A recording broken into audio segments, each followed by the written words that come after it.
आज हम पढ़ेंगे वैदिक पीरियड। वैदिक पीरियड दो भागों में डिवाइड है, अर्ली वैदिक पीरियड और लेटर वैदिक पीरियड। अर्ली वैदिक पीरियड 1500 से लेकर के 1000 BC तक चला था और लेटर वैदिक पीरियड 1000 BC में शुरू हुआ था और 500 BC तक था। सबसे पहले पढ़ेंगे अर्ली वैदिक पीरियड के बारे में।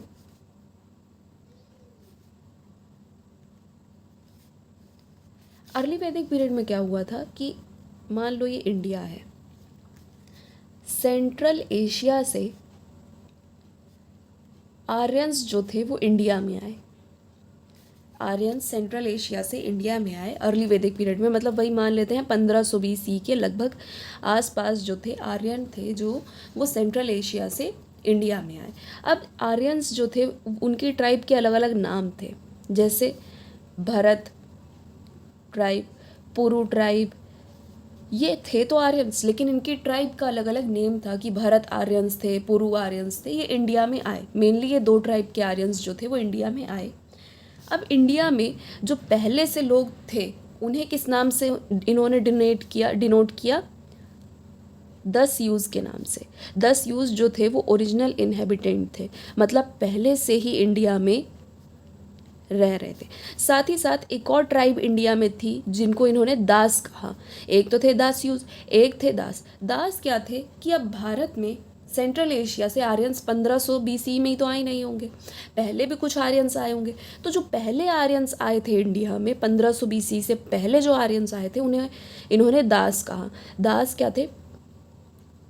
प्रीवियस माइग्रेटेड आर्यंस थे, मतलब पहले कभी आए थे और अब इंडिया में आकर के बस चुके हैं। इसके अलावा जब ये आर्यन सेंट्रल एशिया से इंडिया में आए तो ये ऐसे तो आए नहीं थे, ये किसके साथ आए थे? हॉर्सेस के साथ। और हॉर्सेस भी ऐसे वैसे नहीं, उनमें रथ लगा हुआ था, मतलब हॉर्सेस के साथ ये चैरियट्स भी इंडिया में लेकर के आए थे। इसके अलावा इन आर्यंस के लिए काऊ और कैटल ये दोनों चीज़ें बहुत इम्पॉर्टेंट थी, क्योंकि वो खासकर पेस्ट्रोलिज्म में ही मानते थे, मतलब वो एक तरह के चरवाहा ही थे। उनके पास जितनी कैटल्स होती थी वो उतने वेल्दी होते थे, उतने अमीर होते थे, तो इसलिए काऊ प्लस कैटल। इसके साथ साथ ये आग में विश्वास रखते थे, मतलब फायर कल्ट को मानते थे, हवन वगैरह किया करते थे।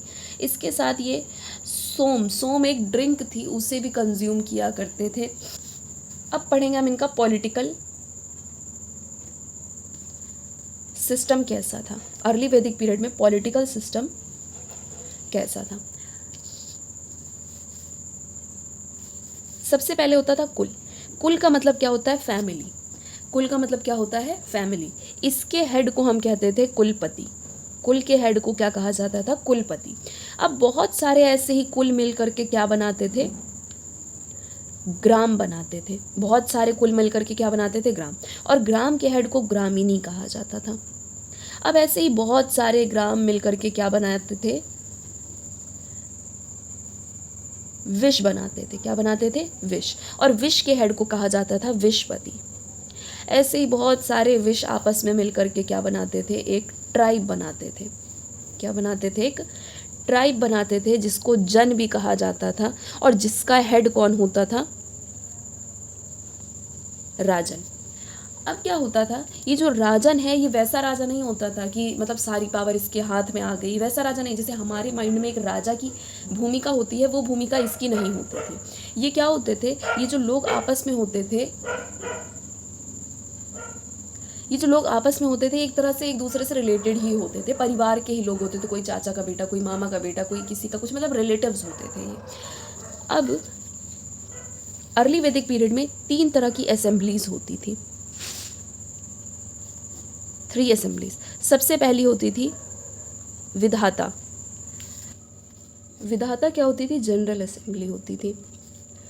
जनरल असेंबली का मतलब क्या होता है कि कोई भी डिस्कशन करना होता था या फिर कोई डिस्ट्रीब्यूशन करना होता था। मान लो राजा ने कुछ जीता और आपस में सबको बांटना होता, तो विधाता जो थी वो असेंबली बुलाई जाती थी। दूसरी होती थी सभा। सभा में क्या होता था? जितने भी एक्सपीरियंस्ड लोग होते थे, जितने भी एक्सपीरियंस्ड लोग होते थे वो इस असेंबली को ज्वाइन करते थे, मतलब जिन्हें जीवन जीने का तजुर्बा होता था। मेनली इसमें एल्डर्स होते थे एक तरह से कहा जाए तो। तीसरी थी समिति। समिति में कौन आता था? उस जन या उस ट्राइब में जितने भी एल्डर लोग, एडल्ट रह रहे थे, वो सब इसके अंदर आते थे। एडल्ट रह रहे थे वो सब इसके अंदर आते थे। साथ ही साथ इनका काम क्या होता था? राजन का इलेक्शन करना। राजन का इलेक्शन करना। ये जो राजा होता था, ये जो राजन होता था, ये कोई हेरिडिटरी बेसिस पे नहीं होता था कि राजा का बेटा राजा, फिर उसका बेटा राजा, फिर उसका बेटा राजा, ऐसा कुछ नहीं होता था। इसका इलेक्शन होता था और कौन करता था? समिति के लोग इसका इलेक्शन करते थे। समिति में उस जन के जितने भी एडल्ट्स थे वो सब आते थे। उस समय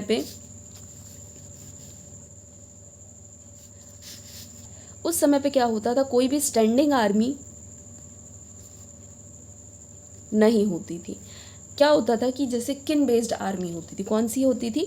किन बेस्ड आर्मी। किन बेस्ड आर्मी का मतलब क्या होता था कि जब भी राजा को ज़रूरत पड़ती थी, ये जो लोग थे, जितने भी इस ट्राइब में लोग रहते थे, वो सब राजा की हेल्प करने के लिए आ जाते थे, क्योंकि एक तरह से वो रिलेटिव्स थे। चाचा के बच्चे को कुछ हुआ है या उसको लड़ाई में हेल्प करनी है तो आ जाते थे वो सब भी, या किसी के भी आपस में रिलेटिव्स ही लड़ा करते थे। इसलिए किन बेस्ड आर्मी थी, स्टैंडिंग आर्मी नहीं हुआ करती थी। साथ ही आपस में रिलेटिव थे। तो टैक्सेशन सिस्टम भी इनके बीच में नहीं था। टैक्सेशन सिस्टम भी नहीं था, सिर्फ एक बाली का कॉन्सेप्ट था। बाली का मतलब क्या होता था? Volunteer offering. मान लो कुछ हुआ है, ठीक है, कोई फेस्टिवल है या कुछ भी है, तो उसमें हम अपनी मर्जी से राजा को कुछ उपहार देना चाहें या कुछ देना चाहें तो हम दे सकते हैं, उसको कहते हैं वॉलंटियर ऑफरिंग्स। ठीक है। अब इनका इकोनॉमिक सिस्टम कैसा था, इनकी इकोनॉमी कैसी थी वो देखते हैं। इकोनॉमिक सिस्टम में हमने पहले ही पढ़ा था कि ये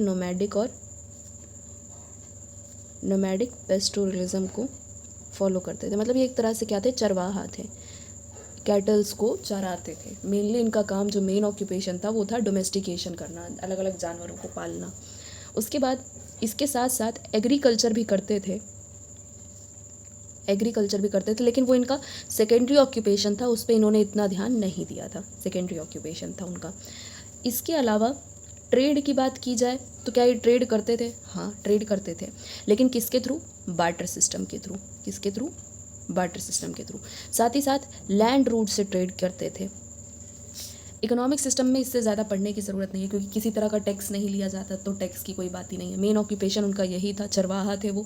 सेकेंडरी ऑक्यूपेशन में एग्रीकल्चर की बात आ जाती है। ट्रेड करते थे बार्टर सिस्टम के थ्रू, लैंड रूट के थ्रू करते थे। अब आता है इनकी सोसाइटी कैसी थी, सोशल सिस्टम इनका क्या था। सोसाइटी में पहले तो इक्वालिटी थी, कोई भी तरह का आपस में डिस्क्रिमिनेशन नहीं होता था, लेकिन जैसे जैसे समय बीतता गया डिस्क्रिमिनेशन हुआ कलर के बेसिस पे। जो आर्यंस थे वो गोरे होते थे। क्यों? क्योंकि वो सेंट्रल एशिया से आए थे, वहाँ का क्लाइमेट थोड़ा सा कोल्ड होता है एज़ कम्पेयर टू इंडिया, तो ये गोरे थे। जो दासा या फिर दासियोज यहाँ पे रह रहे थे वो काले थे, तो इस बेसिस पे थोड़ा बहुत डिस्क्रिमिनेशन होता था गोरे काले के बेसिस पे। लेकिन लेटर वैदिक पीरियड के आखिरी के समय, मतलब 1000 BC के आसपास, बर्थ के बेसिस पे सोसाइटी को बांट दिया गया था 4 भागों में: ब्राह्मण, क्षत्रिय, वैश्य और शूद्र। लेकिन अर्ली वैदिक पीरियड में इसका इतना महत्व नहीं था। इसका महत्व बढ़ता है लेटर वैदिक पीरियड में। लेटर वैदिक पीरियड में जो सोसाइटी थी वो इसी पे ही बेस्ड थी। इसके अलावा सोसाइटी पैट्रियार्कल थी, यानी कि पितृसत्तात्मक समाज था। आदमियों को जो था वो हेड माना जाता था, या फिर पैट्रीलिनियल कह सकते हैं। ठीक है। अब इसमें वुमेन का पढ़ें तो वुमेन की कंडीशन इस टाइम पे अच्छी थी, गुड थी। वो असेंबलीज़ में भी भाग लेती थी, इन तीनों असेंबलीज़ में वो पार्टिसिपेट करती थी। साथ ही साथ उन्होंने ऋग्वेदिक में भी बहुत सारा कंट्रीब्यूशन किया, मतलब वो पोएट भी थी, लिखती थी, रचनाएं करती थी। इसके अलावा उन्हें अपनी मर्जी से शादी करने का हक था, मतलब लव मैरिज उस टाइम पे प्रिविलेंट थी। सती प्रथा या फिर चाइल्ड मैरिज जैसा कोई भी हमें एविडेंस नहीं मिलता। चाइल्ड मैरिज या फिर सती प्रैक्टिस का हमें कोई भी एविडेंस उस टाइम पे नहीं मिलता। इसके अलावा पॉलीगैमी भी चलती थी, मतलब एक से ज़्यादा शादी, एक आदमी एक से ज़्यादा शादी कर सकता था। मोनोगैमी तो थी ही थी, मतलब एक शादी तो करते ही थे। साथ ही साथ पॉलीएंड्री भी थी। पॉलीएंड्री का मतलब क्या होता है कि एक औरत के एक से ज़्यादा पति हो सकते थे। तो ये सारी चीज़ें सोसाइटी में उस वक्त पे प्रिवेल्ड होती थी। इसके अलावा जो लास्ट चीज़ आती है वो आती है उस समय पे रिलीजन क्या था। हम पढ़ रहे हैं कि ऋग्वेदिक की रचना या फिर ऋग्वेद का जो कंपोजिशन था वो इसी टाइम पीरियड में हुआ था। तो उस ऋग्वेदिक में 1028 हाइम्स लिखे थे। हाइम्स मतलब मंत्र। अब ये मंत्र किसके लिए थे? इंद्र भगवान के लिए थे, अग्नि देवता के लिए थे। साथ ही साथ इस समय पे फीमेल गॉड्स भी हुआ करती थी। फीमेल गॉड्स जैसे कि उषा, इसी तरह और गॉड्स थी, अग्नि इंद्र की तरह और भी भगवान थे जिन पे ये मंत्र लिखे गए थे। उस समय पे जो लोग थे वो थोड़े नेचुरलिस्टिक थे। नेचुरलिस्टिक का मतलब क्या होता है कि वो वर्शिप करते थे नेचुरल फोर्सेस की पूजा करते थे। मतलब जैसे पेड़ की पूजा करना, बादलों की पूजा करना, अग्नि की पूजा करना, तो ये सब चीज़ें ज़्यादा किया करते थे। साथ ही साथ पॉलीथेइज्म को फॉलो किया जाता था। पॉलीथेइज्म मतलब एक से ज़्यादा भगवान में मानना। इसके अलावा हीनोथीज्म को भी फॉलो किया जाता था। हीनोथीज्म एक नया कॉन्सेप्ट है जिसका मतलब होता है कि मान लो कि हमने जैसे 1028 मंत्र लिखे गए हैं, तो 1028 मंत्र में कोई मंत्र किसी भगवान के ऊपर होगा, कोई मंत्र किसी भगवान के ऊपर होगा। तो जिस मंत्र में जिस भगवान का वर्णन किया जाता है या बताया जाता है तो वो भगवान सर्वोपरि होता है उनके लिए। इसका मतलब ये नहीं कि वो दूसरे भगवान का अपमान करते नहीं। जो मंत्र जिस भगवान का होता है वो उसे एकदम हेड मान लेते हैं कि भाई यही भगवान सब कुछ है, ये होता है। लेकिन ये नहीं कि दूसरे भगवान का अपमान करेंगे, सबकी रिस्पेक्ट करते थे। इसके अलावा एनिमल सेक्रीफाइस भी होता था, मतलब जानवरों की बलि भी दी जाती थी। और रिलीजन के मामले में पुरोहित जो था वो सबसे मेन था। पुरोहित कौन होता था? जो इन सब चीज़ों को राजा के लिए परफॉर्म किया करता था। अब आता है लेटर वैदिक पीरियड। लेटर वैदिक पीरियड कब शुरू हुआ? 1000 BC से लेकर के 500 BC तक। मेनली लेटर वैदिक पीरियड क्यों आया? इस समय पे आयरन का आविष्कार हुआ, आयरन की डिस्कवरी हुई 1000 BC में, इसलिए थोड़ा सा ये ट्रांजिशनल एज माना जाता है। क्योंकि इसके बाद महाजनपद की उत्पत्ति हुई थी। महाजनपद फिर से एक अर्बनाइजेशन था। पहले अर्बनाइजेशन आया था इंडस वैली सिविलाइजेशन में, दूसरा अर्बनाइजेशन है महाजनपद। लेटर वैदिक पीरियड जो था उसमें क्या हुआ था? पहले जो आर्यंस थे, अर्ली वैदिक पीरियड में आर्यंस जो थे वो इस भाग में थे। अर्ली वैदिक पीरियड में ये नॉर्थ वेस्ट वाले भाग में थे। अब क्या हुआ? लेटर वैदिक पीरियड में ये सेंट्रल की तरफ चलने लगे। कहाँ बढ़ गए ये? सेंट्रल भाग, जैसे यूपी हो गया, बिहार हो गया, इन सब भागों में ये लेटर वैदिक पीरियड में आने शुरू हुए। मतलब अब यहाँ वाला एरिया तो था ही, साथ में उन्होंने यहाँ पे भी आना शुरू कर दिया, तो ये सेंट्रल भाग में भी आ गए लेटर वैदिक पीरियड में। अब क्या हुआ? अब लेटर वैदिक पीरियड में भी ऐसे ही हम पढ़ेंगे पॉलिटिकल सिस्टम। इनका पॉलिटिकल सिस्टम देखा जाए तो सेम उन्हीं की तरह ही होता था, बस इसमें कुछ चेंजेस आ गए थे। ठीक है, जैसे इसमें भी वही होता था, कुल, फिर कुल, उसके बाद ग्राम, फिर उसके बाद विश, फिर उसके बाद जन। ठीक है, जन का हेड कौन होता था? राजन। इनका हेड विशपति, इसका हेड ग्रामिणी, इसका हेड कुलपति। अब जो राजन होता था इसकी पोजीशन कैसी होती थी? हेरिडिटरी होने लगी। हेरिडिटरी का मतलब क्या होता है कि राजा का बेटा राजा, फिर उसका बेटा राजा, फिर उसका बेटा राजा। राजा की पोजीशन कैसी होती थी? हेरिडिटरी होती थी। और राजा का बड़ा बेटा ही राजा बनता था, जिसे हम कहते हैं प्रीमोगिनेचर। इसके अलावा क्या था कि जो राजा था वो अपने आप को भगवान मानने लगा था। मतलब अब डिवाइन थ्योरी इसमें आ गई थी कि राजा अपने आप को भगवान के साथ कंपेयर करने लगा था। अब अर्ली वैदिक पीरियड में हमने 3 असेंबली पढ़ी थी, लेकिन अब क्या हुआ था? लेटर वैदिक पीरियड में क्या हुआ था? सिर्फ एक असेंबली बची थी, सभा। बाकी दोनों की इंपॉर्टेंस ख़त्म हो गई थी, सिर्फ सभा की इंपॉर्टेंस रह गई थी। और अब सभा में एक्सपीरियंस्ड लोग नहीं आते थे, सिर्फ ब्राह्मण्स होते थे और एलीट क्लास के लोग होते थे। और ये इलेक्शन वगैरह राजा का कुछ होता नहीं था, एक राजा बनता था, उसके बाद उसका बच्चा ही राजा बना करता था। तो ब्राह्मण्स और एलिट क्लास वुमेन का कोई भी इन्वॉल्वमेंट इसमें नहीं होता था, वुमेन का कोई भी इन्वॉल्वमेंट इसमें नहीं होता था। इसके अलावा हमने पढ़ा कि उसमें टैक्स नहीं होता था, लेकिन इसमें टैक्सेशन सिस्टम मैंडेटरी कर दिया गया, इम्पॉर्टेंट कर दिया गया। हर किसी को अब टैक्स देना पड़ता था। और टैक्स कौन सा लेते थे? ये बाली टैक्स लेते थे। और बाली टैक्स लेने वाले बंदे को क्या कहा जाता था? संग्रहिता ऑफिसर होता था जो टैक्स लिया करता था। अब इसके बाद आता है इकोनॉमिक सिस्टम। अर्ली वैदिक पीरियड में हमने सीखा था कि नोमैडिक पेस्टोरल थे, लेकिन लेटर वैदिक पीरियड में नोमैडिक पेस्टोरल का कॉन्सेप्ट चला गया था। ये हटके एग्रीकल्चर इनका प्राइमरी ऑक्यूपेशन बन गया। सबसे मेन क्या हो गया? एग्रीकल्चर। इसका हमें एविडेंस क्या क्या मिलता है? हमें एक वुडन प्लो मिला है जिससे हमें पता चलता है कि ये खेत जोता करते थे। इसके अलावा हमें बार्ले के साक्ष्य मिले हैं, वीट, राइस, इन सब के हमें एविडेंसेस मिले हैं। बात की जाए ट्रेड की, तो हाँ, ये ट्रेड करते थे। अब इसमें बार्टर सिस्टम से तो ये ट्रेड करते ही करते थे, साथ में एक